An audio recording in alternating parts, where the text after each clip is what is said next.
रस्त्यावर भीक मागत होता भिकारी, पोलिसांनी पाहिलं, ताब्यात घेऊन नाव विचारताच बसला धक्का। हा इथे त्या दिवशी पहाटे जे घडलं ते पाहून खुद्द पोलिसांचेही पाय जमिनीला खिळून गेले। मुंबईतील मालाड परिसरातील SV रोडवर त्या दिवशी नेहमीप्रमाणे पहाटेची वर्दळ सुरू होती। रस्त्याच्या कडेला दुकानं उघडण्याची तयारी सुरू होती। रिक्षा टॅक्सीवाले आपापल्या जागी उभे होते आणि याच वेळी पोलिसांची नियमित गस्त सुरू होती। रस्त्यावर भीक मागणाऱ्या बेवारस फिरणाऱ्या लोकांची तपासणी करणं हा या गस्तीचा नेहमीचा भाग होता। पण त्या दिवशी जे समोर आलं त्याची कुणालाही कल्पना नव्हती। गस्तीवर असलेल्या बीच मार्शल अंमलदार यांची नजर एका तरुणावर पडली। वय अंदाजे 25-26 वर्षांचं, अंगावर मळके फाटलेले कपडे, केस विस्कटलेले आणि चेहऱ्यावर एक विचित्र भीती। हा तरुण इतर भिकाऱ्यांसारखा वाटत नव्हता, तरीही तो फुटपाथवर हात पसरून भीक मागत होता। काहीतरी वेगळं जाणवलं आणि अंमलदारांनी त्याच्याकडे लक्ष द्यायला सुरुवात केली।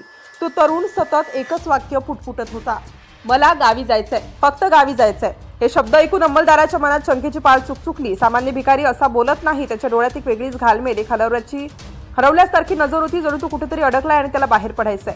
अंमलदारांनी त्याला थांबवलं आणि सरळ प्रश्न विचारला, नाव काय तुझं? आणि इथूनच खरी सुरुवात झाली त्या धक्कादायक प्रवासाची, ज्याने पुढे संपूर्ण महाराष्ट्रात खळबळ उडवली। पण तो तरुण लगेच उत्तर देईना। घाबरलेला, गोंधळलेला, कासानुसा होत तो इकडे तिकडे पाहत राहिला। पोलिसांनी त्याला जरा प्रेमाने विचारपूस केली, भीतीनं बाळगण्यास सांगितलं। रागाने किंवा जबरीने विचारलं असतं तर कदाचित तो अजूनच गोंधळून गेला असता। पण अंमलदारांनी समजूतदारपणा दाखवला आणि हळूहळू त्याचा विश्वास संपादन करायला सुरुवात केली।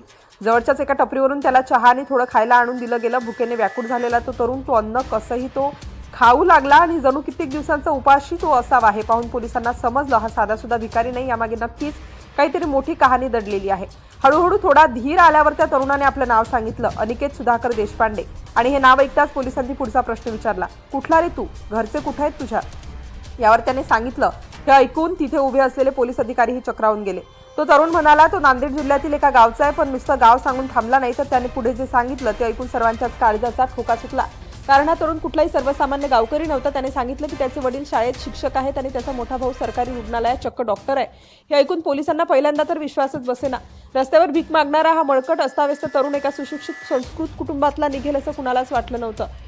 पण कहाणी इथे संपत नव्हती। पुढे जे उघड झालं ते अजूनच धक्कादायक होतं।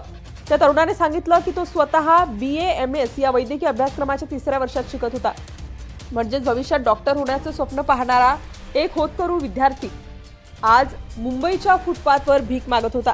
हे ऐकून पोलिसांनी आणखी खोलात जाऊन चौकशी केली आणि मग उलगडत गेली एक विलक्षण, काळजाचा ठोका चुकवणारी कहाणी। साधारण 1.5 ते 2 महिन्यांपूर्वी हा तरुण अचानक घरातून निघून गेला होता, कुणालाही न सांगता, कुठेही न कळवता। घरातून बाहेर पडल्यावर तो ट्रेनने प्रथम इंदूरला गेला आणि तिथून पुढे मुंबईत येऊन पोहोचला। पण या प्रवासादरम्यान त्याच्यासोबत असं काही घडलं की त्याचं संपूर्ण आयुष्यच बदलून गेलं। प्रवासात त्याची बॅग चोरीला गेली आणि त्या बॅगेतच होते त्याचे सर्व शैक्षणिक कागदपत्रे, मोबाईल फोन आणि जवळचे पैसे। बॅग गेल्यावर त्याच्याकडे ना पैसे उरले ना कुणाशी संपर्क साधण्याचं साधन। घरच्यांचे फोन नंबरही त्याला तोंडपाठ नव्हते आणि मोबाईल गेल्यामुळे कुणाशीही संपर्क साधणं अशक्य झालं। परक्या शहरात एकटा निराधार अशा अवस्थेत तो पूर्णपणे हरवून गेला। सतत होणाऱ्या मानसिक ताणामुळे, भीतीमुळे आणि असहाय्यतेमुळे त्याचं मानसिक संतुलनही हळूहळू ढासळत गेलं। काय करावं, कुठे जावं, कोणाला सांगावं काहीच सुसेनाचं झालं। आणि याच अवस्थेत पोट भरण्यासाठी त्याला शेवटी मुंबईच्या रेल्वे स्टेशन आणि बस स्टॉपवर हात पसरून भीक मागण्याची वेळ आली।